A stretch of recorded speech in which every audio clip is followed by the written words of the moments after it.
Thank you. Um, Welcome to my TED Talk. I had to do this. Um, Let me wait for them. So, how might we better prepare for the next pandemic? And like all the other fun people you've heard of today, mine might not be that fun since we've all went through pandemics together.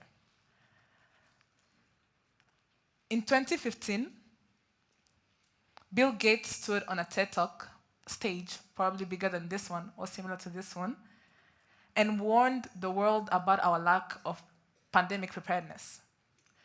5 years later, in 2022, the COVID-19 hit, overwhelming health systems, destroying lives, and unfortunately, as well as claiming lives. Was Gates a prophet? Not exactly. I don't think so. But he understood a critical truth that pandemic don't wait for us to be ready. Now, I'm not here to predict the next pandemic, but let me ask you this. How might we better prepare? But let me tell you, what if I told you that Africa is slowly leading the way to pandemic preparedness?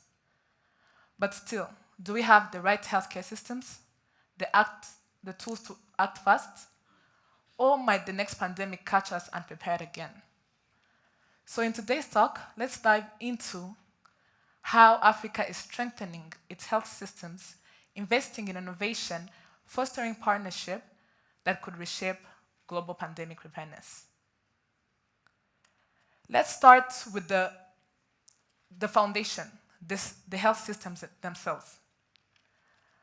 Africa, in the last 4 years, has faced various of epidemics. COVID-19. Rwanda is still fighting Marburg right now. Mpox, Ebola, and other viral hemorrhagic fevers.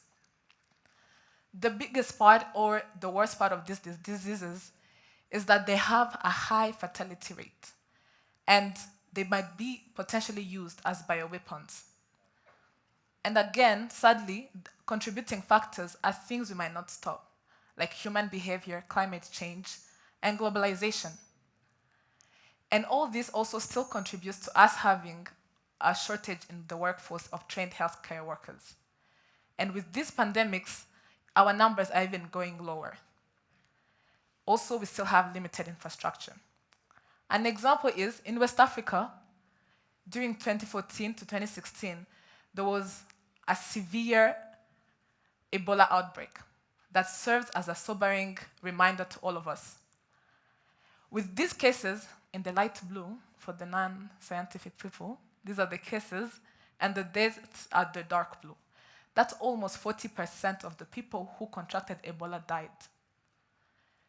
So, and this also increased the significant shortage of trained health workers. This shows us that our continent faces an uphill battle when it comes to this. But here's the good news. Africa is getting stronger. Think of it as someone hitting the gym to build resistance and resilience. Governments are investing in hospitals, labs, supply chain. So we have programs now that are training health superheroes, epidemiologists that are going to be able to respond rapidly. Rwanda, where I come from, has now 58,000 community health workers that help us in various ways. Primary health care, and this has helped us to reach 93% of healthcare coverage. Uganda reduced its Ebola containment time from months to weeks in 2022 due to having a rapid response. So what do we still need to do to close these gaps in the health systems? There is task shifting. Task shifting is like what we just talked about, community health workers. It takes so long to produce one doctor. It might take 5 years depending on countries. I've heard other countries 7. So what if we divide these tasks to other public health people or community health workers to help us reach out to our population more? We now more than later, we need to start having simulation exercises and drills to make sure we are prepared to see how our systems are weak and what we can improve on them. as well as train rapid response teams.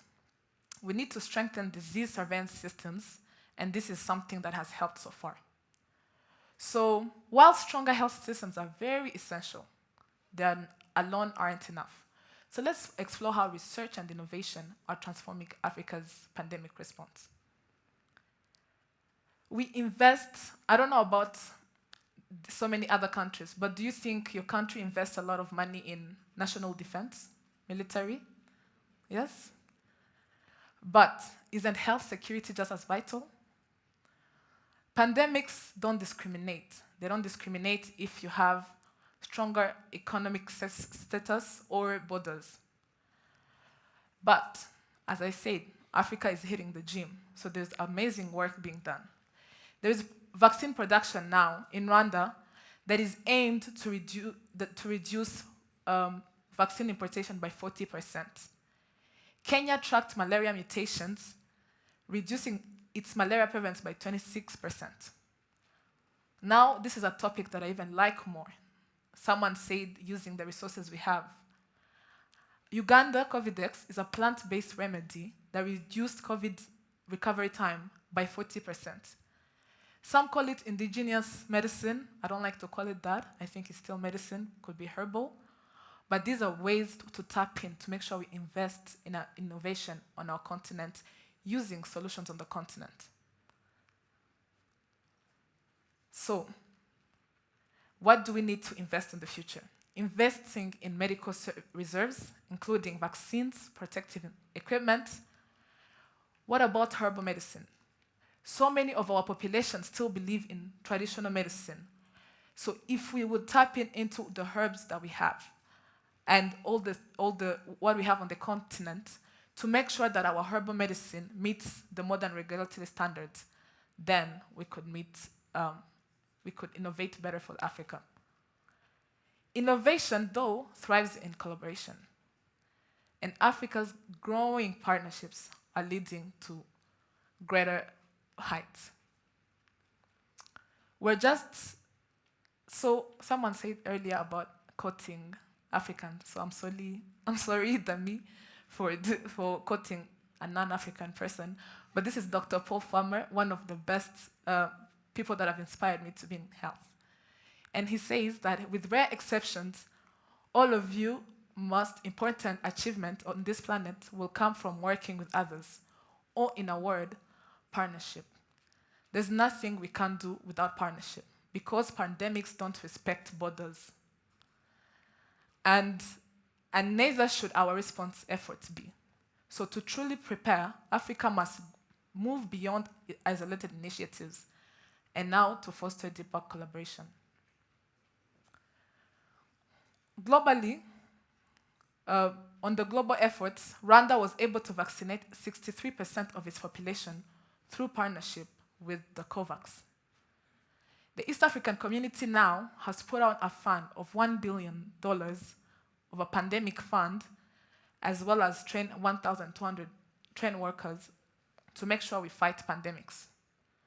So, to build on this momentum, we must replicate successful systems that are happening in other countries to make sure that we don't work in silos and strengthen regional bodies like the East African community. Okay, now I'm going to tell you a story. We move from facts.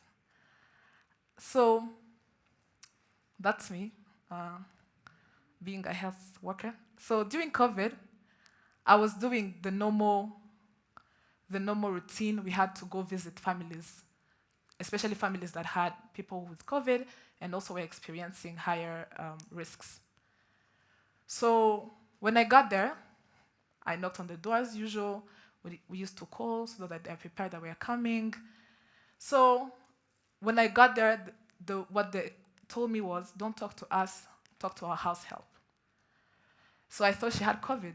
So all the procedures in line, I was going to ask her questions. She's like, no, don't ask me questions because I'm sure I'm going to die. And I asked her why. And her employer had passed away a few weeks ago. So she tells me, if COVID kills the rich, who am I to survive? So what does this tell us? We fight with these bigger things, the systems. We have the hospitals, the lights, everything. But there is one key thing that is public health communication. Public health communication has potential to save lives. It has potential to make sure that people are informed what kills, what not kills. And we've had these stories, I'm sure you've had stories, people who drank different things during COVID, during Ebola, people were washing every 5 seconds thinking it will save them. So we need to put more effort in public health communication. Grassroots efforts offer hope. Kenya's vaccine awareness campaign effectively countered misinformation. These are the things we need to do. We use community health workers because they are now a trusted source of public health education, especially in the underserved areas. So if we scale up all these tools, as well as digital tools, now the population will better trust us as public health providers. So as I conclude, what's next? Let's look at the gap we must address for us to do this. So think of Africa as Avengers. I had to make it all African. So imagine it as assembling the Avengers, scientists, technologists, community leaders, the youth, everyone together, united to fight against pandemic. We need to start leveraging indigenous medicine. Our medicine on the continent, since we still have most of our population. In Rwanda, we still had almost above 60% who still believe in this. So what if we leverage it to meet their standards as well? We need to now build on our cross-border rapid response units. Simulation, as I mentioned earlier, as well as investing in health systems, because it's cheaper than the GDP losses the pandemic causes. During COVID-19, it cost sub-Saharan Africa 10 billion in GDP losses just in 2020. So let's all put our work together to do that. So let's be resilient, have health systems that save lives, reduce healthcare costs, and always put our patients on top. Thank you so much.